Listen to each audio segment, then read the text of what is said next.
Magic the Gathering. Magic, magic, magic, I'm so magic. Gathering magic. Spend a lot of money on cards. Playing cool cards with my friends. Play it all. So magic. We're all winners in the end. We are here to talk about Universes Beyond. Luke brought this up the other day. We actually were out with some buddies there's a new LGS just down the road, which is super nice, super cool It's spot. really nice. But Assassin's Creed, the new Assassin's Creed packs are in stores now. We were all opening them up, and Luke was just like not having it.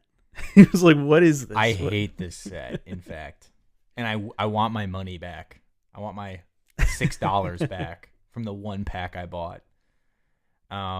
But yeah, no, we're gonna get into it today. But it's been on our minds. It's the buzz of the town is Universes Beyond and how everybody feels about it. And yeah, like you said, it started Assassin's Creed for me was the final straw. Really? Yeah, I very very we'll go into it some more, but Assassin's Creed for me was the final straw. And why was that? Just to I guess give a little bit of more context about what Universes Beyond is. We should first maybe let's talk about what it is. What Universes Beyond is. I think at this point, a lot of Magic players have encountered cards that aren't from within the Magic universe. Magic itself is a very strong, Luke said IP, intellectual property that has a rich story, an incredibly rich history, lots of beloved characters, lots of beloved spells, and a whole aesthetic in and of itself, right? Yeah. And it's 30 years in the making. That's another thing too. This is 30, this is a property that's been going on for 30 years. And so there's a lot of there's years and years and years of lore that have gone into this IP. And in fact, actually, Magic the Gathering is probably older than a lot of the IPs that they are bringing into Universes Beyond. So yeah, that's an interesting thought, actually. We've got Assassin's stuff. Creed is younger than Magic the Gathering. Yeah, we've got stuff like Assassin's Creed, like Hatsune Miku, like Fortnite, that is now That hurts. forever a part of the Magic the Gathering. Yeah, that hurts. So it's interesting to see Magic, which has such a rich history, start to now, and what it really comes down to is commercialize and also try to bring in the audience from these other properties, right? Universes Beyond at its core is a line of Magic the Gathering products that are set in the realms of these other IPs, like we were just mentioning, Assassin's Creed, Lord of the Rings, Fallout. They're not standard legal sets. They typically just go straight into other Eternal formats, like they're legal in Modern, Legacy, Commander, those types of things, but we don't see them in that typical rotation cycle that we're used to seeing from when new sets come out, like Bloomborough, Karlov Manor, OTJ, those types of things where they boom straight into standard and then through the pipeline. So, and honestly, let's be honest, these cards are really meant for Commander. Yeah, but it's interesting that they decided. I mean, it's hard to make stuff just Commander legal. Like even Commander sets are they have cards that are legal in Eternal non-rotating formats like Legacy, Modern. But yeah, a lot of it's Commander the Gathering now, as we've discussed in previous podcasts. Love it or hate it. Yeah, it's just the most popular format. It's the most, I guess, engaging format for new players. It's the most exciting format for new players. Luke and I are big Commander players. It's kind of our bread and butter. I've, over the last couple years grown more fond of maybe Legacy and Pauper, 60 card constructed, but Commander at its core, I think, is the most welcoming and fun game, or most fun format for new players to venture into. You've described it as it feels like a board game, you know? It's basically like, do you guys want to play Settlers of Catan or do you want to play Commander tonight? It's that casual, at least in my mind. Yeah, and I love it. I think you have to definitely enter it with the mindset of, hey, we're playing a board game, like we're going to sit down and we're going to play this thing for a couple hours. Yeah. And, that's something that maybe our play group struggles with from time to time, but it is because we sat down the other night and me and our buddy Johnny, we just jumped right into some Legacy games. You can play 3 games of Legacy in, a matter of half hour. You know what I'm saying? Versus like a Commander game, you're going to have to commit to potentially a 2-hour. Yeah. So it's just a different perspective, and you just have to go into Commander games with a different mentality. But regarding Universes Beyond, I totally get why they would want a lot of these cards to be legendary creatures, not only just for Commander players, but also for the flavor of these IPs. So like for Assassin's Creed, for example, there's always a lead protagonist, important characters, historical characters as well. Like now we have Socrates and Cleopatra and stuff like that in Magic. But they're like inherently going to be legendary creatures. Like they are the hero of the tale and the hero that's presented. And that's true for a lot of, I guess, these IPs or media enterprises that have all these famous characters. Of course, they're going to want to highlight those. And of course, they should be considered legendary. Like it'd be strange to have Ezio be just a regular 2/2 and then be able to run a full play set have on board a full play set of Ezios. Like that's not very flavorful. So yeah, but at the same time, it does kind of give off this feeling of like, oh, this is for Commander players specifically because it feels so flooded with legendary creatures. Yeah. I think each pack has like at least 1 or 2 slots that are specifically for legendary creatures. Like That's crazy. I think I opened like maybe 4 packs of Assassin's Creed. I think every single pack had at least 2 legendary creatures in it. Yeah, my pack had 4. Yeah, which I think is also just kind of the nature of the set, right? Because it is a smaller set. They're only doing these Universes Beyond boosters, 7-card boosters. It's a much, obviously, smaller set that's focused on, again, all these key characters within the Assassin's Creed universe. So, in that sense, it does kind of make sense that we would be seeing a ton of legendary creatures, I guess. So, but yeah, anyways, back to what Universes Beyond is. These cards are identified beyond the obvious imagery from the IPs, besides it being Ezio or Bayek. They're easily identified there's a unique triangular stamp at the bottom of the card, where you see the little foil oval. It's a triangle. And even the uncommons and commons have this weird little stamp at the bottom, which is kind of interesting. Like, also, too, isn't the border different, too? It's like a different... Yeah, the border itself might be slightly different as well. Okay. I think it might be. I think it looks like a little sleeker. It's hard. It's kind of hard to describe. It's more like metallic almost. Yeah. So unique border, this unique little stamp at the bottom that identifies them as Universes Beyond. They've been presented in a ton of different ways so far, and I think that might be because of the recency. I think the first Universes Beyond came out in like 2020. Let me look that up quick. It was 2020. And it was The Walking Dead. Yeah, Walking Dead, which was a secret lair. So they started presenting these Universes Beyond collaborations as secret lairs. Then we had the Warhammer 40k Commander decks, and they were exclusively released as Commander decks. There was no booster packs involved there. And then also a secret lair. But then we also had sets like the Lord of the Rings, where it was a whole thing. Yeah, it was an entire set. It was a whole 289 card set. Wasn't that standard legal too? No, it wasn't. Nope. Okay. Straight to other Eternal formats. Universes Beyond will never be standard legal. They were draftable. Yes. So Lord of the Rings had draft boosters, set boosters, collector boosters, commander decks, the whole 9 yards. It was a full proper set. 289 cards within the set, 72 new cards in the commander set. 4 really great commander decks. I think all 4 are really, really fun. I've been able to play with all 4 of them with my family. We've got the full set. I think that's the best way to experience the Lord of the Rings set is in one big flavorful game. Yeah. Where everyone's playing Lord of the Rings cards.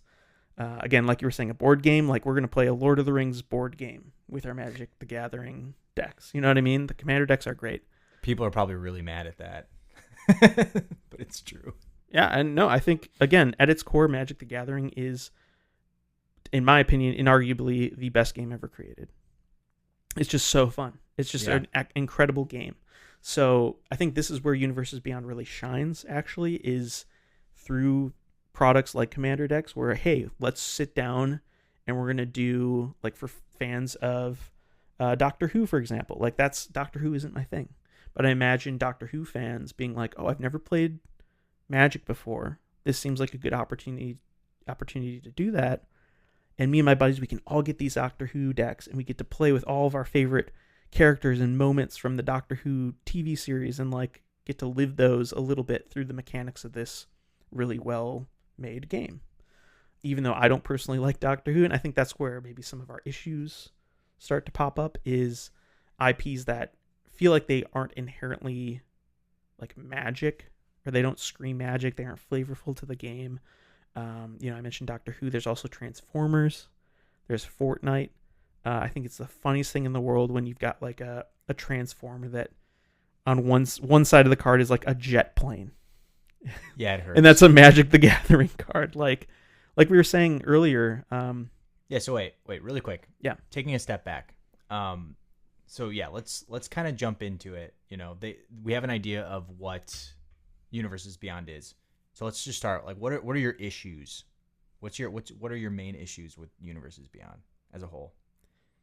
Yeah, I was just starting to describe the issue of flavor, right? Like having these cards that don't inherently feel like they are Magic. Kind of like what you were saying earlier, how we've got this long history, 30 years. We just celebrated 30 years of Magic. We have this big universe already, and now we're gonna introduce Megatron to it.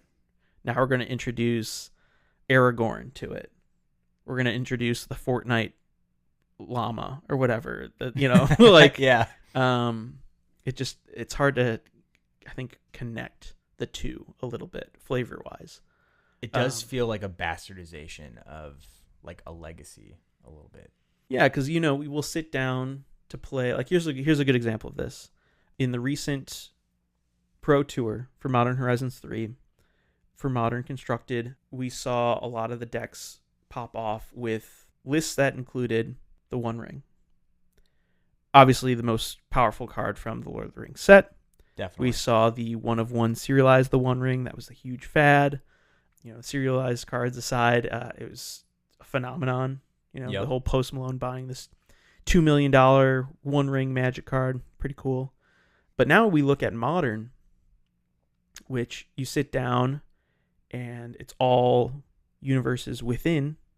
That we now have to call it universes within stuff, where you've got, I'm not super familiar with the Modern format, but you've got creatures and spells and, everything that has already been developed within universe that are all Magic the Gathering flavors. Yeah.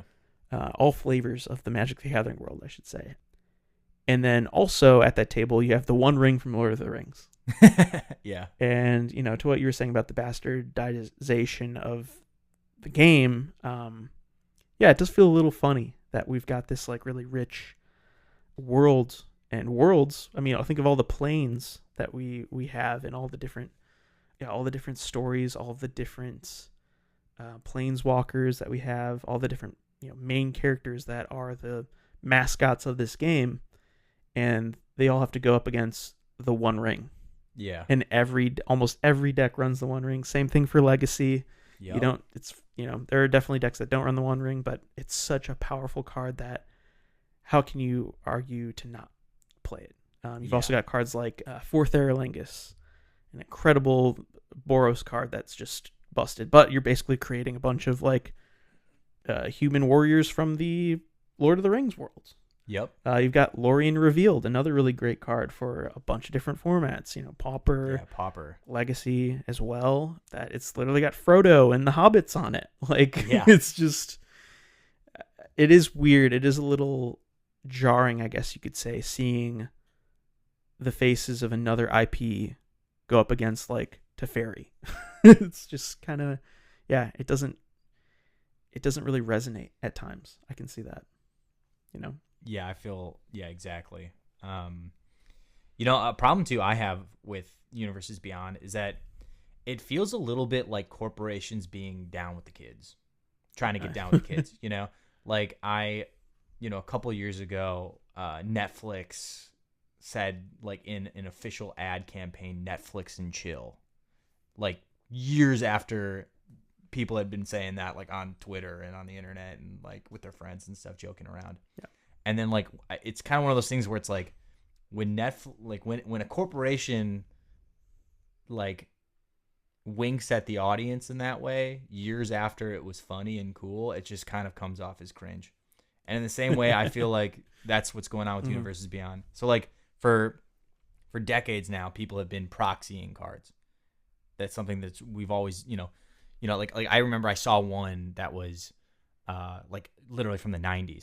Some guy taped like a comic book panel of Conan the Barbarian onto the little square where like, the artwork is on one of his cards. And so like, people have been doing this forever. But it's a little bit cringe. It's a little bit again, it's like a little bit like a corporation winking at its audience when they do it officially. It's kind of like, okay, you took this fun thing that people had been doing for decades and you now made it an official mechanic. And it's a little bit like Netflix saying Netflix and chill in a poster, in a billboard. It's a little bit like, okay, you took something the audience did for fun with their friends, and now you're actually making it an official product. This isn't really fun anymore when I do it on my own. So, and also too, like another thing that people don't talk about is that I feel like the quality is pretty hit or miss with Universes Beyond. You look at the Lord of the Rings set, and the artwork in that is incredible. They even sold those like art palettes where it's like, hey, you put all these cards together and it makes a battlefield, or so they were really they went as hard as they could on the Lord of the Rings set. But then I look at the Assassin's Creed set, and the quality is all over the place. You look at some of the legendary creatures with the weird like animus treatments or whatever, and some of those characters look honestly like they were made by AI, or the proportions are all out. The one I can think of is that there's the one of Cassandra, and her bicep looks like it was copy and pasted from another piece of art. Like, it just looks so bad. But then there's other artwork in that set that look incredible. There's one that I can think of with like the pyramid, and there's like fire falling down on it. I don't remember the name of the card, but yeah, it's like the weird little animus glitch thing. It was like something retold, history retold or something like that. Yeah, absolutely gorgeous. Or even too, a lot of the Fallout stuff. Like, I thought the Fallout set looked really good. But then at the same time, then I look at the Assassin's Creed set and I'm like, this feels extremely not very inspired. The artwork looks, very hit or miss. And even to the mechanics is just like, I feel like all of Assassin Tribal is just what they went with, because they were, because I mean, honestly, Assassin's Creed is a popular IP, but it's not, it's like, people love it, but people like it, but it's not, I wouldn't say it's beloved. It's not Lord of the Rings level. It's not Fallout level. People like it, but I don't know any diehard. I don't know anybody that's got an Assassin's Creed tattoo, but I know multiple people with Fallout tattoos and Lord of the Rings tattoos. So I don't know. That's kind of my beef with it. Is it feels uninspired. Quality's all over the place, and then also it feels like corporations winking at their audience, trying to be cool and into the meme, even though it just comes off as cringe. I can kind of see that. It's hard because it's hard to evaluate the Assassin's Creed set, because it's essentially what they did with like Aftermath, right? Where it almost feels like it's a smaller set, and it's a set that you can't draft, you can't experience it as like a limited environment. These are cards that are printed straight to, as we've been saying, other Eternal formats, a lot of which feel, like you were saying, straight to Commander. But yeah, I don't know. It's hard, and I think this is something that they're going to struggle with moving forward. You mentioned that you personally don't see Assassin's Creed as being like on the level with like Lord of the Rings or Fallout as far as the fan bases go. Obviously, right now they've got Final Fantasy and Marvel lined up. I think those are two bangers. I personally don't really care about either of those IPs, but they both have massive followings, right? Yeah. But to your point about Assassin's Creed maybe feeling a bit more niche, they're gonna. It's gonna be interesting to see how they adapt to IPs that maybe feel smaller like this. I personally think Assassin's Creed is kind of on the level of like a Final Fantasy, on the level of like a Fallout. You know, back in the heyday, like Assassin's Creed 1, 2, and 3, like a lot of those fans are still kicking, they're still around. Do you know any? I've never met one. Yeah, I don't know. It's going to be interesting to see when they encounter and start to connect with some of these smaller IPs, how those perform and how they present them. You know, and a lot of them might just be straight to Secret Lair. Like last year we had the Princess Bride. It was just like a quick little Princess Bride Secret Lair. The Evil Dead, quick little Evil Dead Secret Lair. I could see them for, again, some of these smaller, quote unquote, smaller IPs doing something less robust. And I think maybe for Assassin's Creed, this was kind of their compromise, right? They're like, I don't see this. I don't think we need to develop this into like a 200 plus card set. We don't need this to be draftable. I don't think there's enough here maybe even to make this a full-fledged, you know, full Commander product, all this stuff. Whereas with Lord of the Rings, and we keep going back to Lord of the Rings because I think it's the best that they've done with Universes Beyond, and it's also the most robust package that they've done with a Universes Beyond set. And so maybe with Assassin's Creed, they're just like, we can't do that. And also maybe to your point, the audience isn't big enough to merit that. So I'm curious to see who else they're going to connect with, what other companies, what other IPs they connect with next year, beyond Final Fantasy, beyond Marvel, because those feel like two big heavy hitters. There's almost certainly going to be like a full Marvel. I can see being like a full like a Lord of the Rings size. Yeah, there's so much they can do with it. There's so much because of the universe. Like the Marvel universe is massive and it's extremely popular right now. And yeah, if it would be strange if they just did Commander decks. And I think in fact, I don't know all the details, but I think they've announced that they're doing like multiple Marvel sets and releases and stuff like that. Yeah, okay. It's not going to be like one big drop. It's going to be like, it might even be like, hey, we're doing the Commander decks now, and then we're going to do a Secret Lair series, and then we're going to do like I don't know, is Spider-Man Marvel? Or we're going to do what is Marvel? Luke, you're I'm the Marvel who's guy. Who's Marvel? Who's Marvel? Name Who a big is Marvel. Mr. Marvel. Name a big Marvel. Yeah, no. I mean, they could do like the Avengers stuff. They could do X-Men. We're gonna do the Avengers, which we might draft talk about later. Set.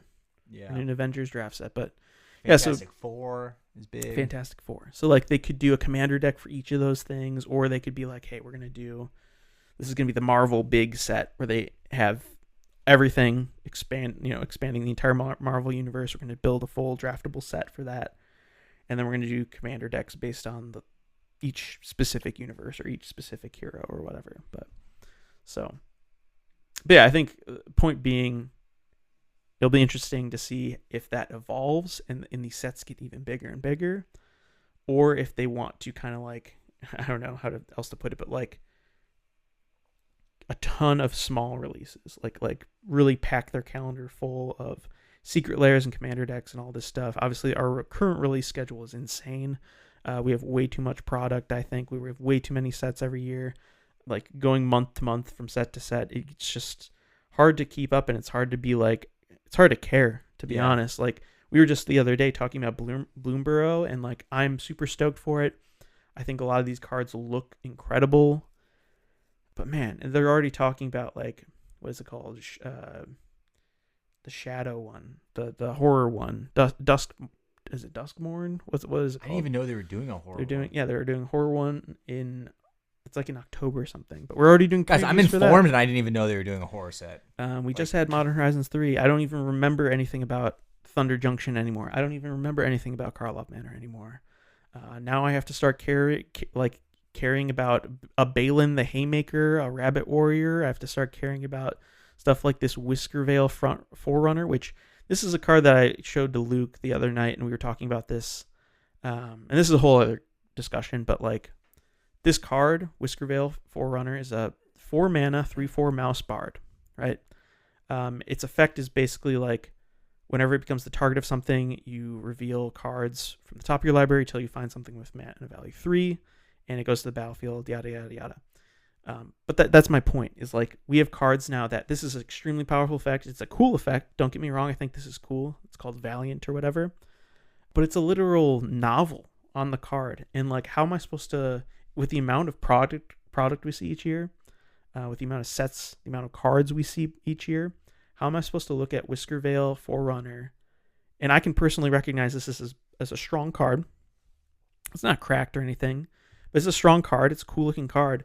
But it has literally 1, 2, 3, 4, 5, 6, 7, 8, 9, 10 lines of text on it. Is 10 lines of text on it. And I'm going to read it for you just so you like, maybe this helps contextualize my issue here. So Whiskervale Forerunner is a 4 mana 3/4 mouse bard with the ability called Valiant. Whenever Whiskervale Forerunner becomes the target of a spell or ability you control for the first time each turn, look at the top 5 cards of your library.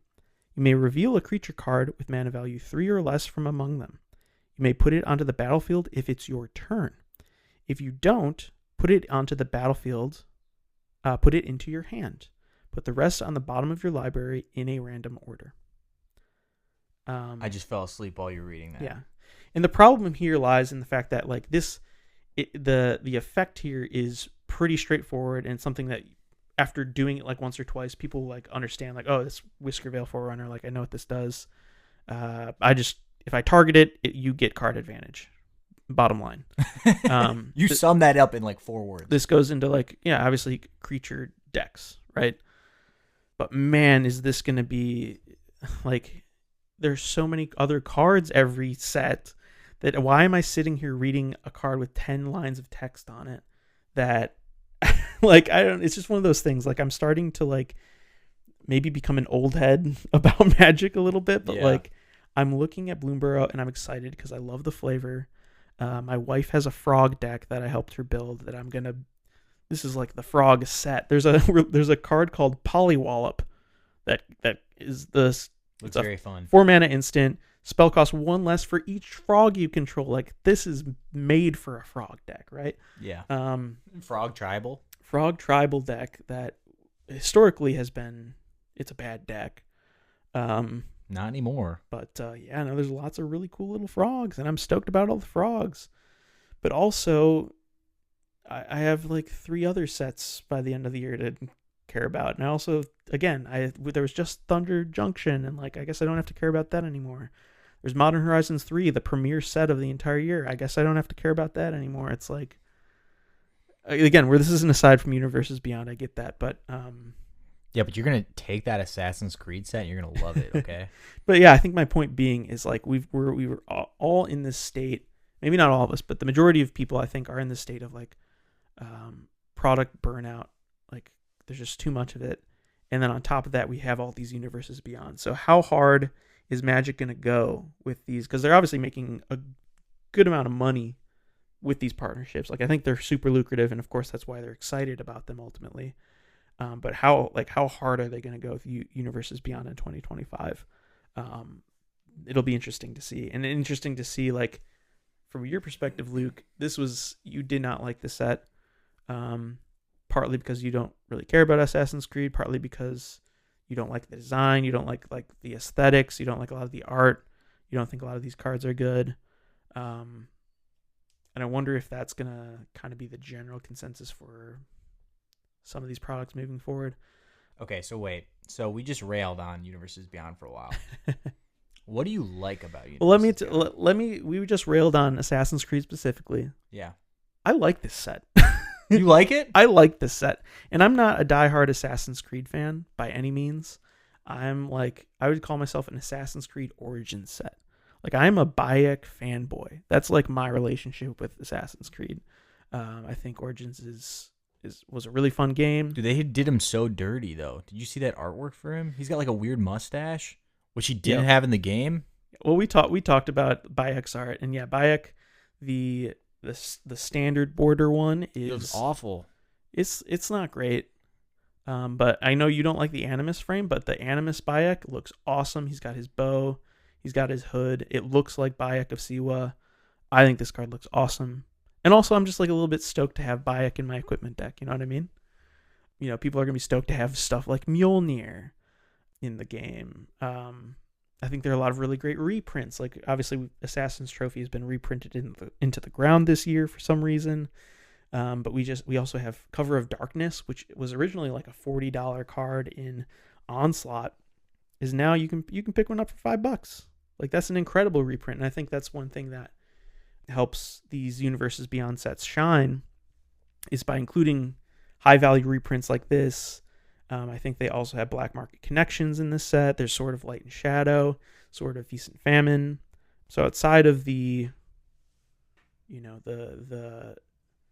Ezios and the Altairs of the set, the hyper focused Assassin's Creed stuff that maybe the majority of enfranchised Magic players aren't going to care about.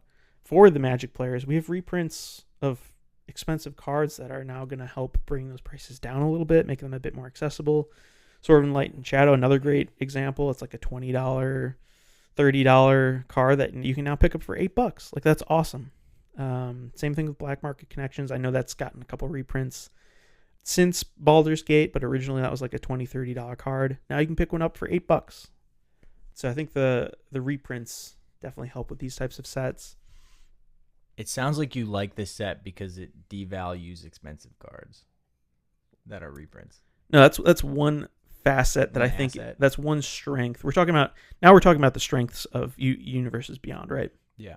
I think that's it's not just for Assassin's Creed, but as a whole, seeing high value reprints definitely helps me and other enfranchised players actually want to engage with them, because hey, I'm gonna open a pack not because I care about pulling an Ezio, but because I might be able to pull a Sword of Light and Shadow, or a Cover of Darkness, or an Assassin's Trophy.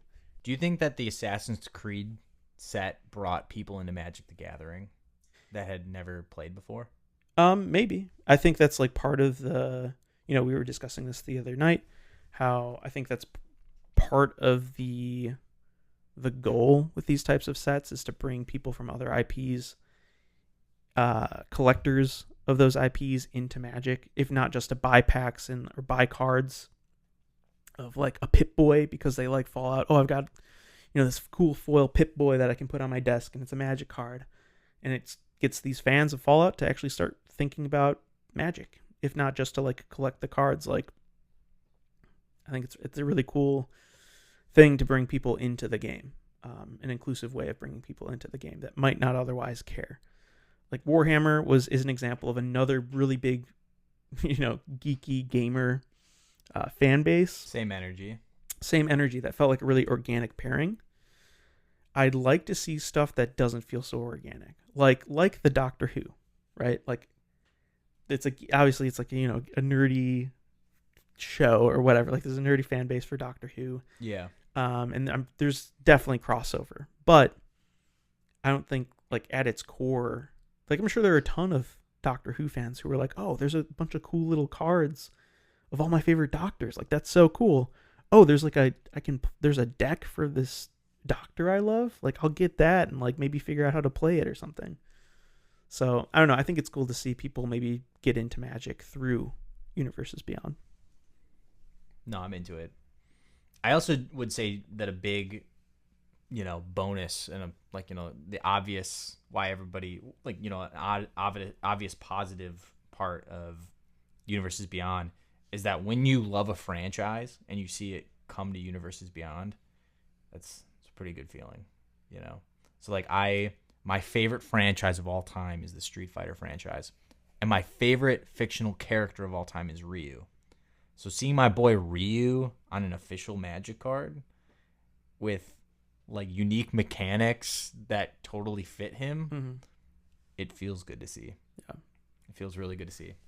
Yeah, that's how I felt about Lord of the Rings. Lifelong Lord of the Rings fan. And man, they did so many of those characters justice. Yeah. I know we were just talking about how having the One Ring be so, like, almost insidious upon all these other formats, Yeah. just like kind of a plague upon Magic. It is cool to see the One Ring be that powerful in the Magic universe. Like, it's cool, like, to see some flavor crossover. Like in the Vintage Cube, there's a bunch of Lord of the Rings cards, or there were for a period of time, like Aragorn and stuff like that. Samwise, Gotta love it. gotta love it. For Theralingus, it's like, oh, that's a snap pick. Like, it's cool to see Lord of the Rings cards be that powerful and be that accepted. So, No, I love it. Yeah. So I mean, that feels good to see. When it's done right, it feels good. It feels really right. do you have any cards in particular, Universes Beyond cards in particular, that are your favorites? Yeah, I have a couple. I got a couple. Mhm. First off, I really love the Dungeons and Dragons sets. I don't know if that's technically Universes Beyond because it's owned by WotC, Mhm. but I really love that set. Specifically, I also loved all the class-specific enchantments. That was like my favorite part. So like Those the are fighter coming- class. Those are coming back into Bloomborough. We got some new Really? classes. Yeah. Okay, cool. I love that. So I love that. But then also too, yeah, like Lord of the Rings set was great. Yeah, you already talked about Lorien Reveal. That was on my list. That's just an auto include in every one of my Pauper decks. So that's pretty fun. And then also an unspoken part that I really like is that I love the Universes Beyond art treatments of other cards. So specifically the Lord of the Rings Bird of Paradise, I pulled, and it's one of my favorite cards of all time. It looks, I collect Birds of Paradises, so it was really fun to see. Also too, the Fallouts had a lot of really fun ones. I love the Guardian Project Fallout art treatment. Its heroic intervention is hilarious. Yeah, see, that goes back to my point about these reprints that people want to play and Commander players want to see reprinted. There we go. Or like they took the Tarmogoyf and they made it a Death Claw, so that was really funny. Mm-hmm. Yeah, Vigor's in there too, I think, for Fallout. So yeah, how about you? What are some of your favorites? Yeah, I talking about Lord of the Rings, obviously One Ring is up there. I like the Palantir of Orthanc. It's an incredibly unique mechanic. I don't know, are you familiar with this card at all? I'm not.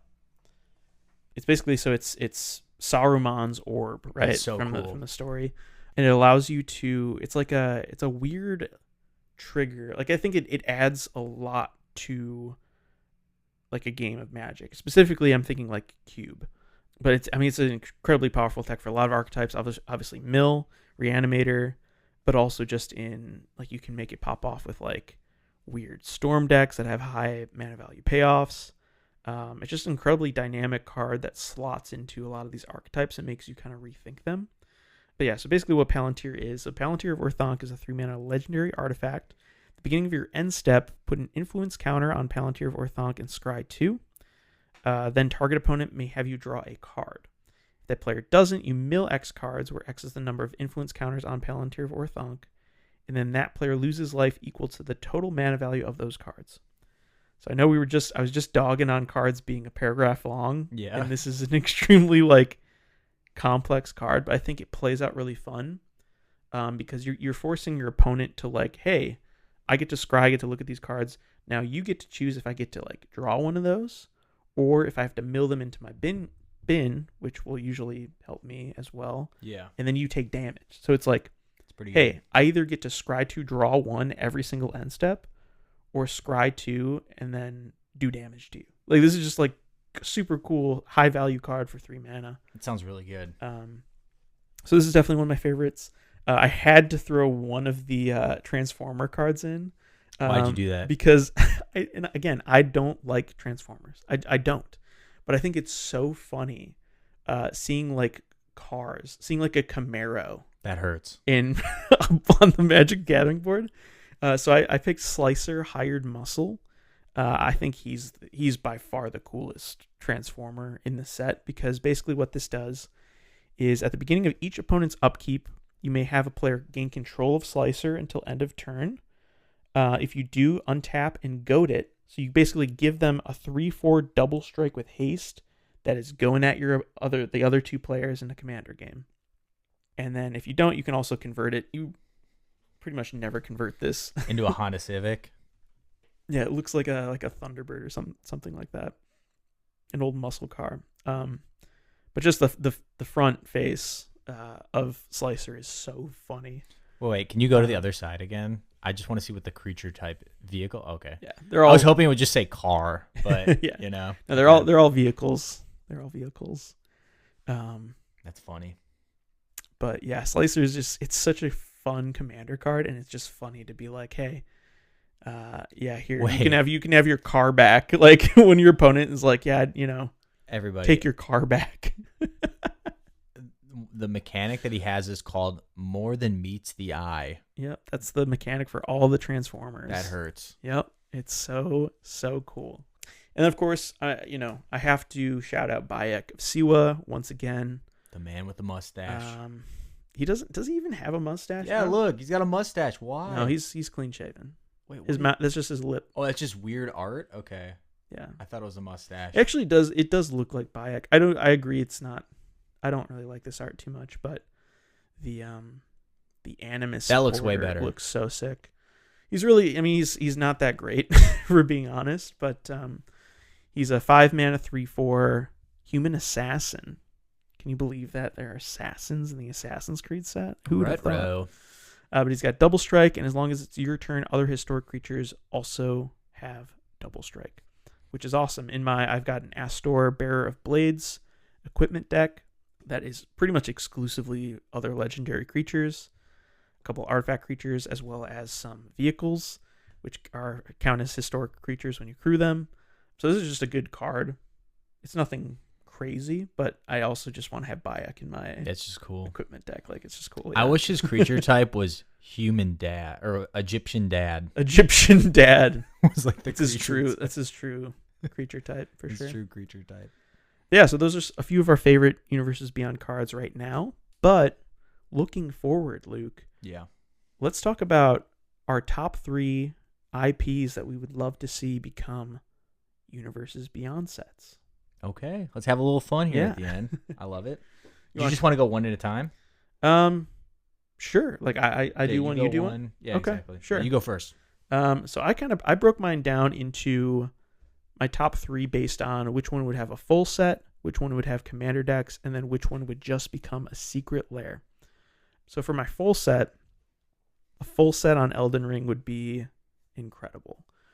Really, it could be any FromSoft title. It could be any FromSoft universe. Obviously, Dark Souls would be great. There's a ton of content there. Lots of lore. And honestly, it could be Bloodborne, Sekiro.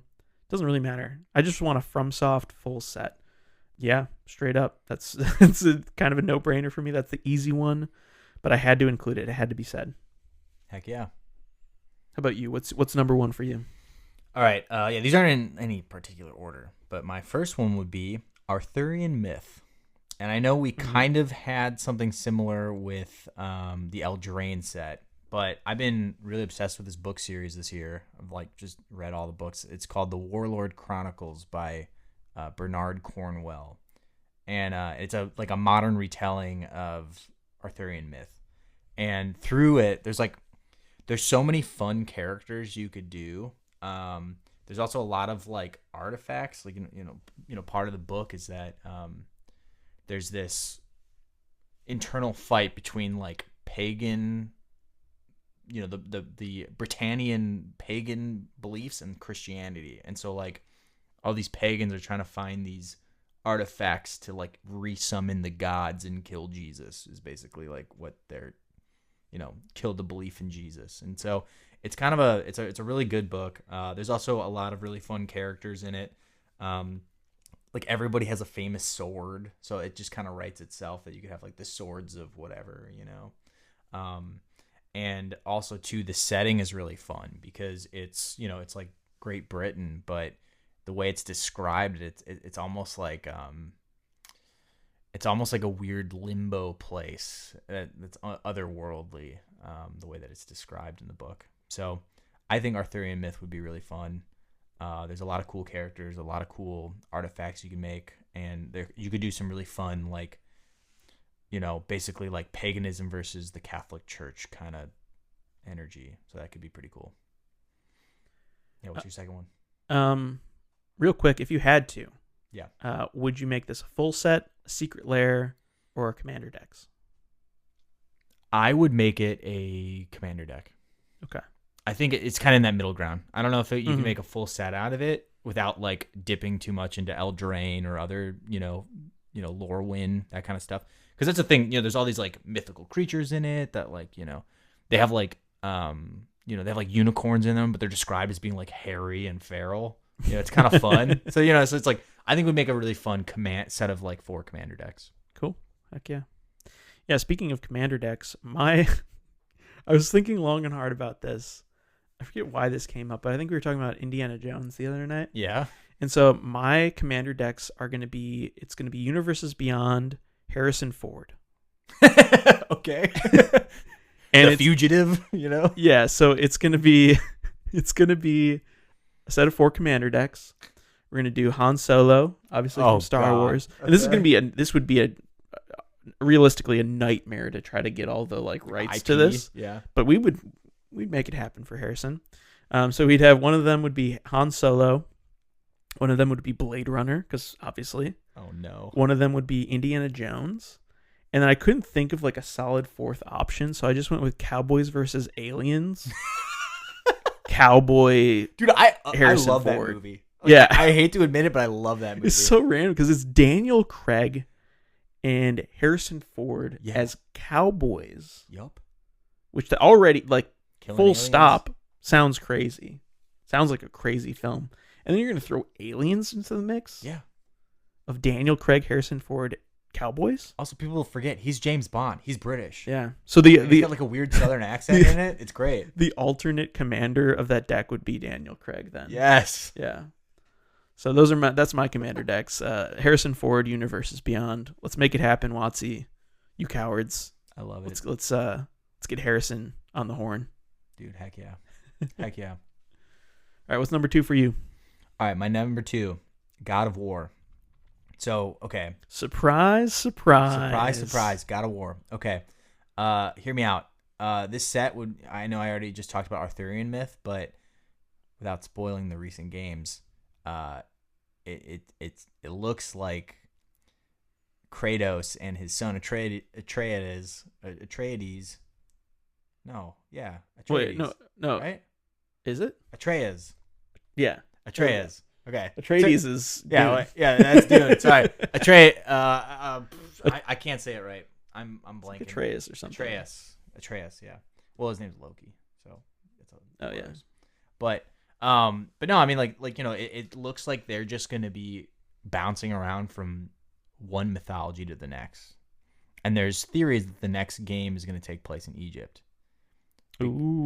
So the game series is going from like, hey, you're this Greek guy killing the gods, to like, hey, it's you and your son and you're fleeing different mythologies and like trying to make friends, and like you're kind of creating unknowingly like the apocalypse of each of these mythologies, because every mythology has their own apocalypse story. So I love that. I think it would be really fun. I think the flavor would be awesome. It basically it's a set that takes place in every mythology across the world. There's a lot of theories on the internet that the next one they're probably gonna go to Egypt, but then also like there's a lot of like conspiracy theories about the game about how Kratos also spent some time with the Aztecs in like the Aztec Mayan. That would make a lot of sense. So there's like paintings on the wall if you pause the game, and you can like see their Chalk is like their god of thunder, and so so I think it would be a really fun like celebration of mythology from around the world. Also, there's a lot of memorable characters, like Kratos, and you could even do Kratos as a young guy in the PS2 era versus now, and then also too, there's that whole game, especially the old ones, are about basically about Kratos getting different weapons from different mythologies and like killing the gods with them. Everything from the Blades of Chaos to, in the new game, he's got he has that new spear in the new one, and so there's a lot of fun, memorable weapons that he has had throughout the games. So Yeah, which would you want this to be, a full set, or would you want this to be a secret lair? Because you are Arthurian myth is taking the slot of Commander decks, so now I think this would be a full set. full set God of War. set. Yeah, I can set. see that for sure. Yeah, there's a lot of material there that they could use. So, all right, what's your second or what's your third one?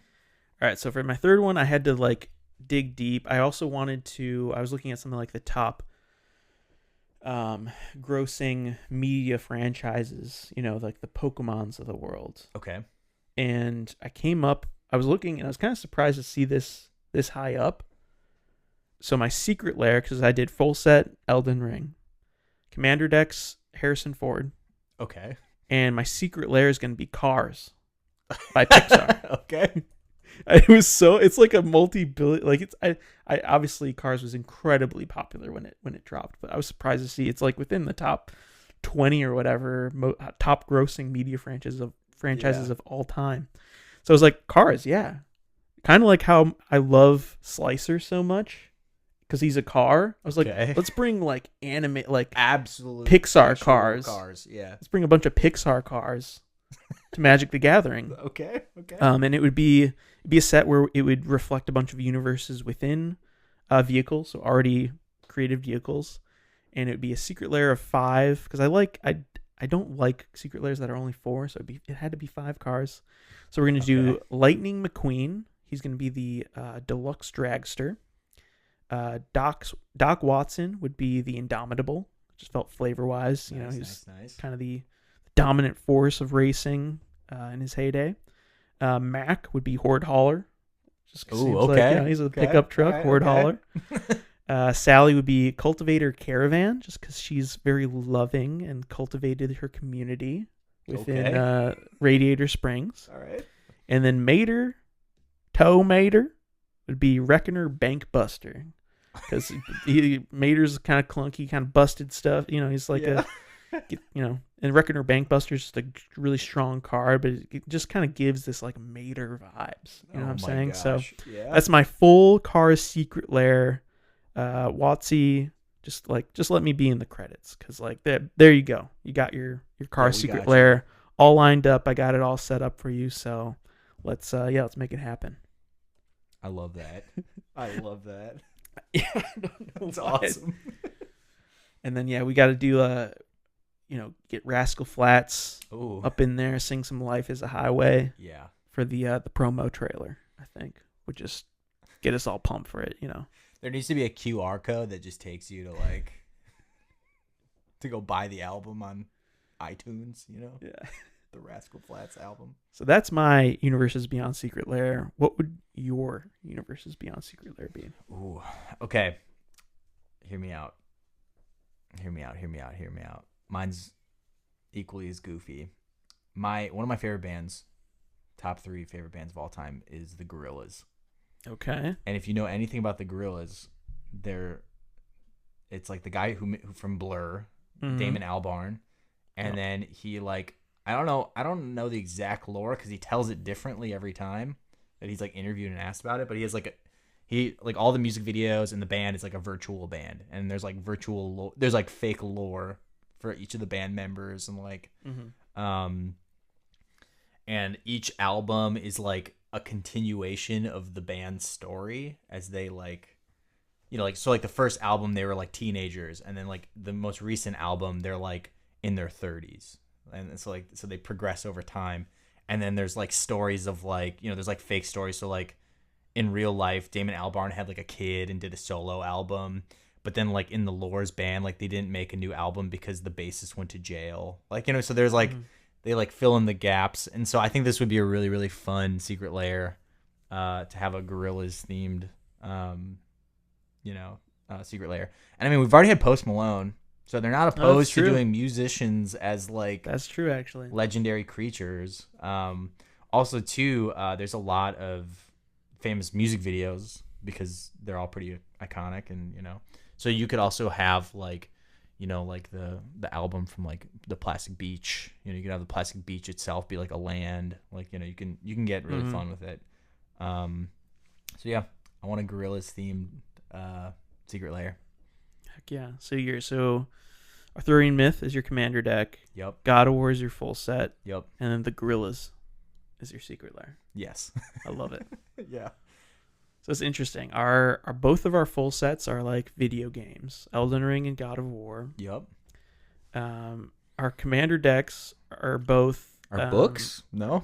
I mean they both have like an air of mythos about them, where we got Okay. Harrison Ford's like it's his whole saga, and then you've got the Arthurian myth. Oh my I don't know. It's a stretch. I know. Okay, I'm following you. Okay. But then our secret lairs being the gorillas and cars is pretty interesting. Pretty good. Pretty good. They would have to be in the same drop together. It'd be the summer drop for sure. Do you have any honorable mentions? Any like fourth side pieces you'd want to do?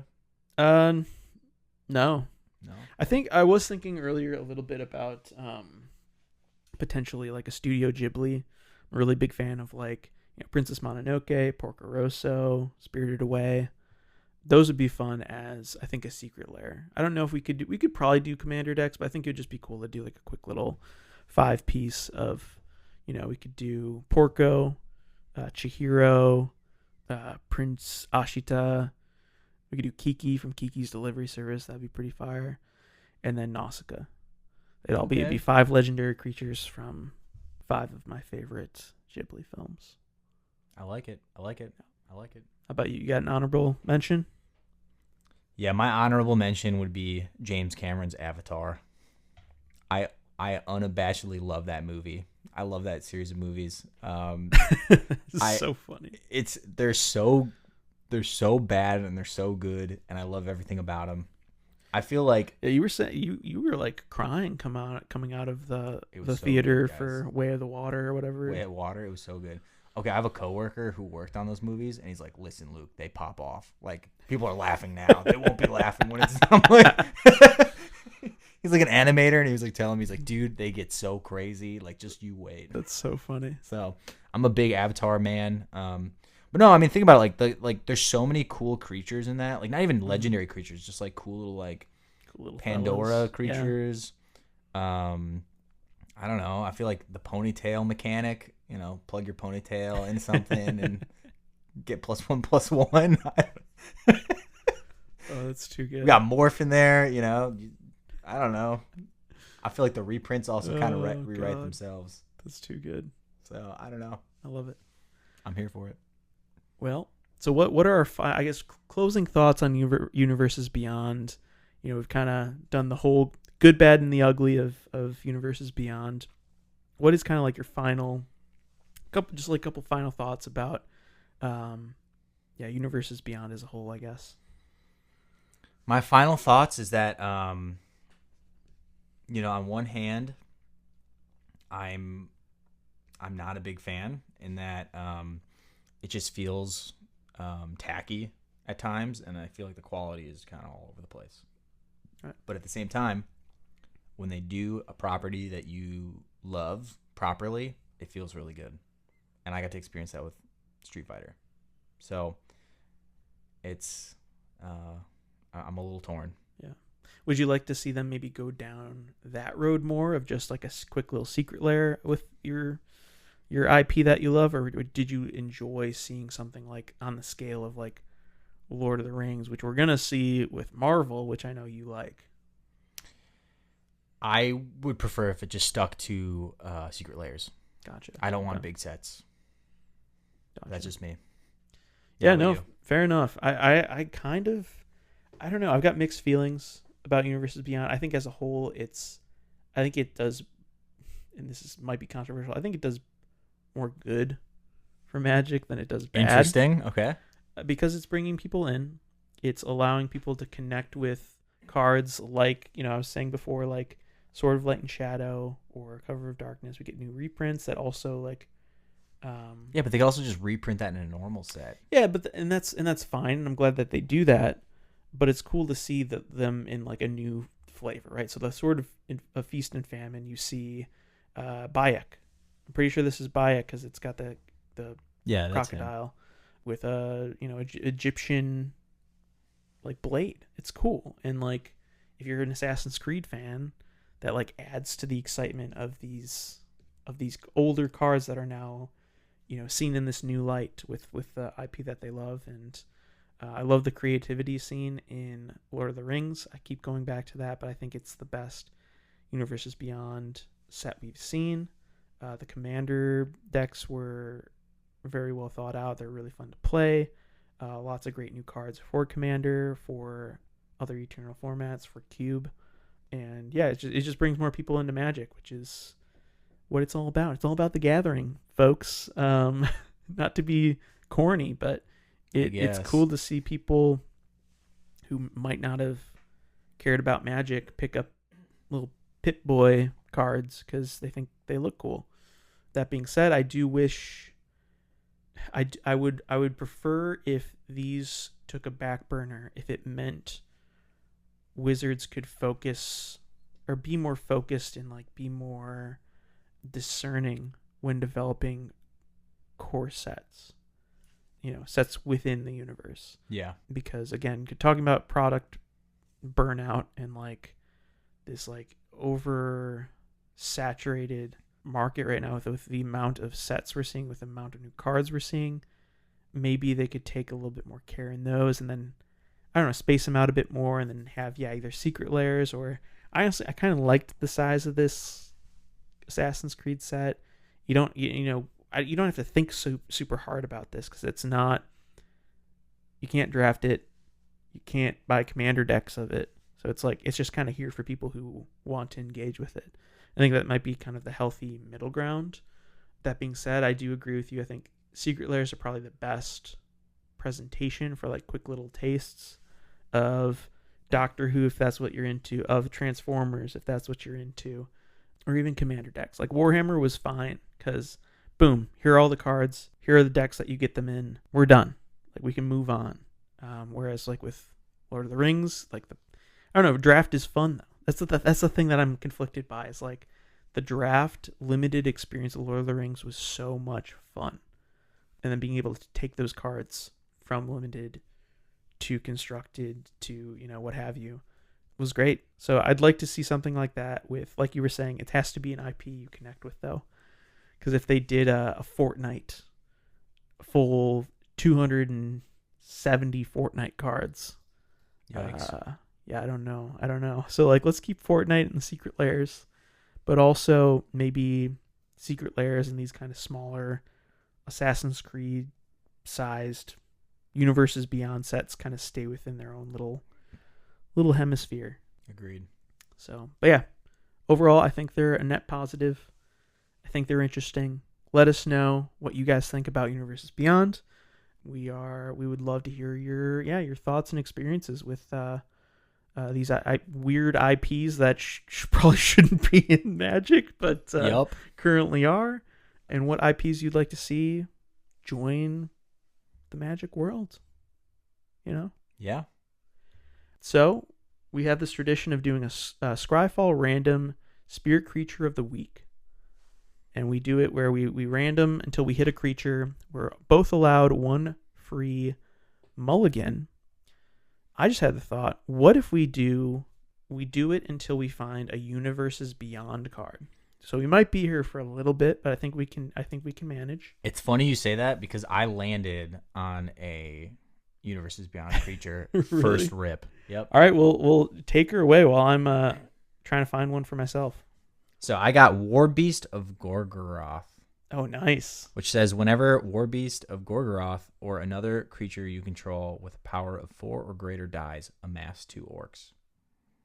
And it is a red with 4 colorless. And it's a 5/4. That's what I got.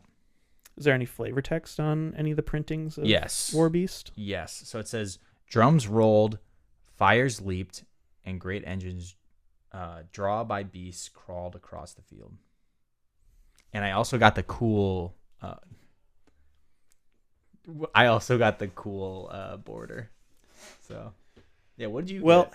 I'm glad you got a Lord of the Rings card, because I also got a Lord of the Rings card. We were talking about this card the other day. And what's especially funny is, Luke and I were talking about Secret Layers as a whole and how some of the art style, like, isn't our thing. Like, if it is, like, good on you. We're not here to yuck yums.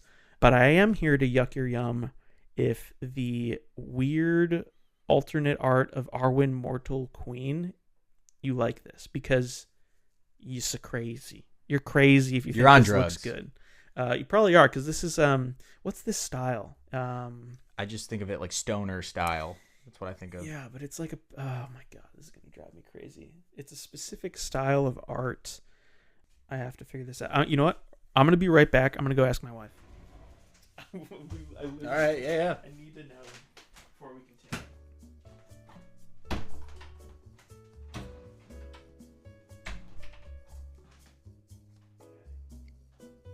All right, he's gone. This is Luke for editing Leland. I hate Universes Beyond.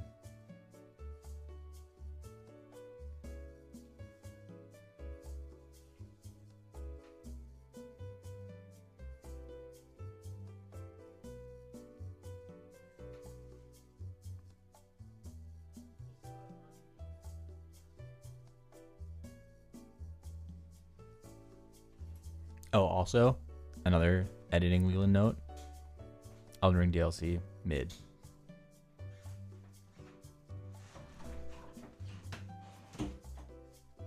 What was the name? All right, we got it. All right, so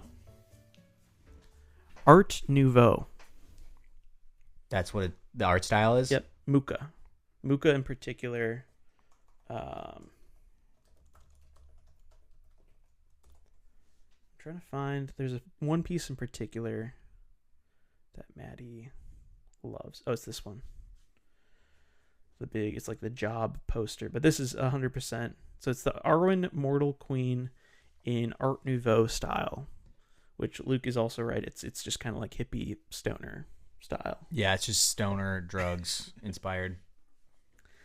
An Arwen Mortal Queen, for 1, a green and a white, you get an legendary creature elf noble. It's a 2/2.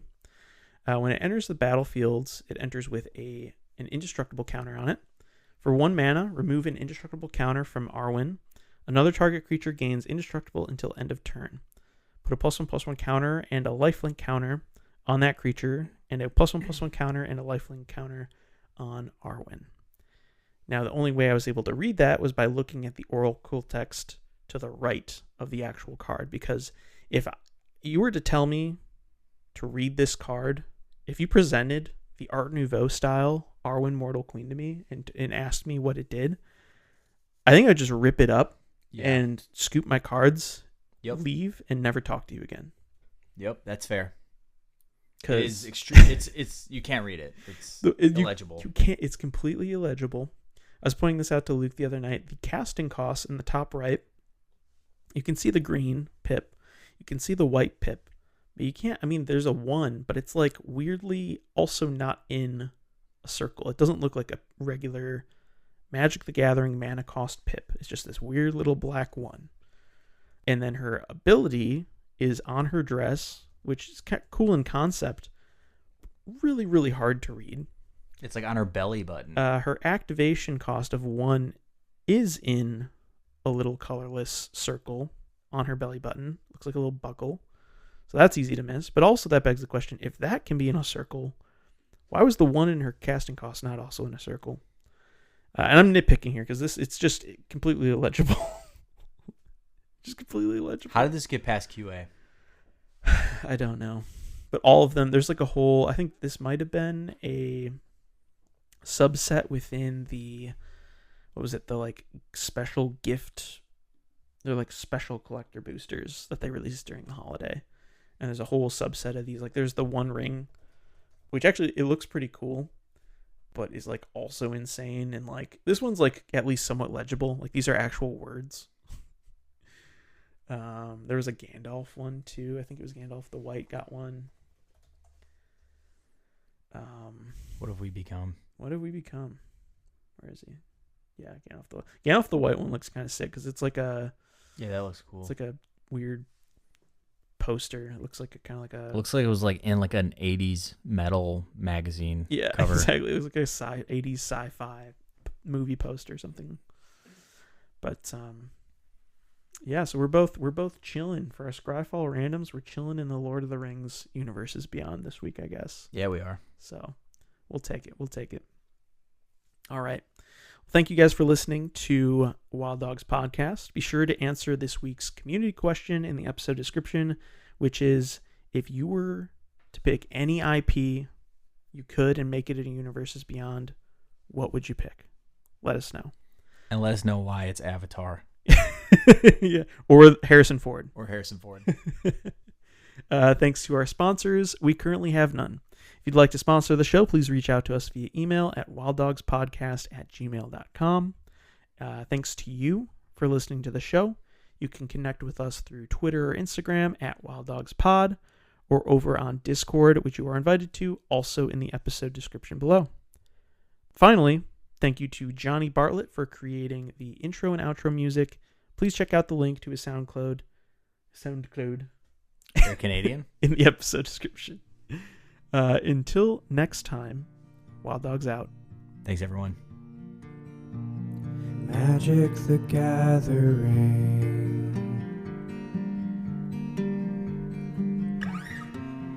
Gathering magic with my friends. Playing cool cards all the time.